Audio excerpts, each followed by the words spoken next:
Unischool.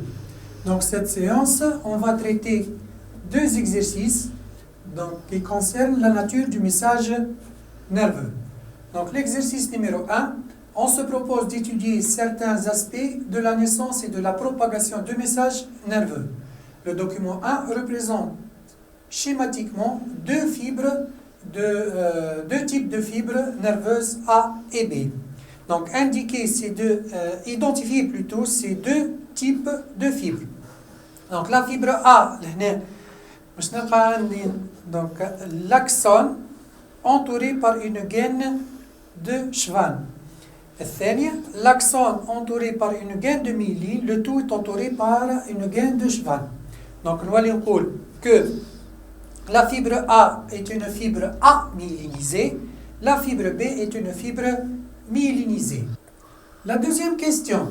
Donc on porte sur l'une des deux fibres nerveuses, A ou B, des stimulations électriques d'intensité croissante et on mesure l'amplitude du potentiel membranaire obtenu suite à chaque stimulation. Donc le document 2 suivant représente les résultats obtenus. Donc lorsqu'on exerce une stimulation d'intensité I1, donc on enregistre un DDP nul. Ensuite, lorsqu'on augmente l'intensité du stimulus I2, donc on enregistre une DDP, donc potentiel local, donc d'amplitude 4 mV. Ensuite, on augmente l'intensité du stimulus 8, I4, donc 16, donc I5, 100 mV, donc 100 mV l'amplitude, et I6, donc 100 mV, I7, 100 mV. Donc, analyser ces résultats en vue de préciser les intensités infraliminaires et supraliminaires, d'identifier les potentiels enregistrés avec les intensités I3 et I6. Et finalement, petit c, de dégager une propriété de chacun des deux potentiels identifiés en B. Donc, l'analyse lorsqu'on exerce une stimulation allant de I1 à I4, donc une dépolarisation d'amplitude inférieure à 20 mV, donc inférieure au seuil, donc nous les intensités, ce sont des intensités infraliminaires. Lorsqu'on exerce des stimulations allant de I5 à I7, donc on obtient une DDP qui atteint 100 mV. Donc on colle I5, I6, I7 sont des stimulations supraliminaires. Donc analyse. Pour les stimulations d'intensité allant de I1 à I4, l'amplitude du potentiel membranaire croît de 0 à 16 mV. À partir de l'intensité de stimulation I5, l'amplitude du potentiel membranaire devient maximale et constante, donc 100 mV.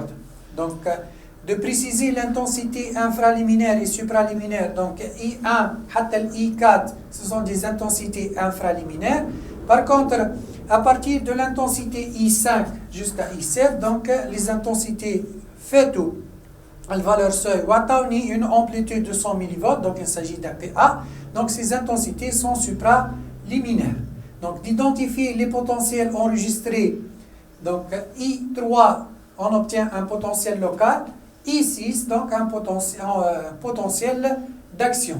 Donc de dégager une propriété de chacun des deux potentiels identifiés en B. Donc le potentiel local, il est non propageable, donc il est graduable. Ensuite, le potentiel d'action, donc كل ما نقاو في stimulation تعطيني نفس البي A, donc il obéit à la loi de tout ou rien. Donc on porte maintenant sur chacune des deux fibres A et B une stimulation électrique d'intensité I6, donc stimulation supraliminaire, donc on engendre la naissance d'un PA, et on enregistre le potentiel membranaire en utilisant deux électrodes réceptrices R1 et R2 séparées par une distance égale à 2 cm. Donc on a la fibre nerveuse, un stimulateur et les deux oscilloscopes. Donc l'oscilloscope 1, l'électrode réceptrice بعيد على l'électrode réceptrice R2 de l'oscilloscope O2 d'une distance de 2 cm. Donc la question maintenant, les enregistrements ainsi obtenus sont indiqués sur le document 4. Donc, comment la stimulation l'oula. في الفيبر نيرفوز الاولى دونك سجلت بي ا الاولاني في الاوسيلوسكوب او 1 ensuite دوزيام بي ا في الاوسيلوسكوب او 2 في الفيبر الثانيه فيبر بي دونك on a enregistré un PA في الاوسيلوسكوب او 1 ensuite un deuxième PA في الاوسيلوسكوب او 2 calculer la vitesse VA du message nerveux se propageant au niveau de la fibre A et la vitesse VB du message se propageant au niveau de la fibre B. Donc, le calcul. Donc, pour la fibre A, donc la distance entre O1 et O2 est égale à 2 cm. Donc, la différence entre les temps de latence delta D égale à 4 millisecondes. Donc, on طلعها من هنا. Donc, S1 حتى لهنا. Donc, S1 في ال 1 حتى لهنا. Donc, 5. وهنا في 9. Donc, 9 moins 5 égale à 4 millisecondes. Donc, la vitesse de 10 moins 2, puisque la distance est égale à 2 cm, la distance qui sépare les deux oscilloscopes. Et donc, le temps est 4 10 moins 3, donc égal à 5 millimètres par seconde.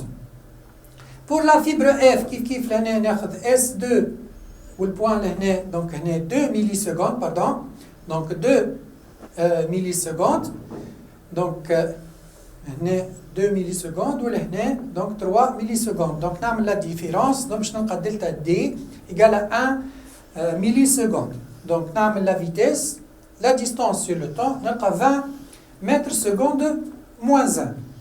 Donc, Kalimbad expliquer la différence entre VA et VB. Donc, VA est supérieur à VB, pardon, est supérieur à VA.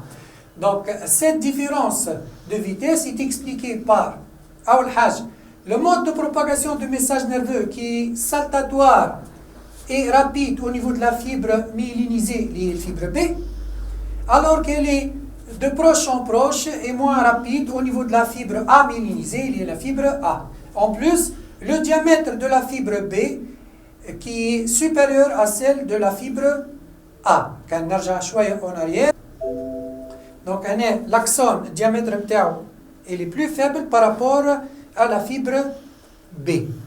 Donc, je vous remercie. Bye.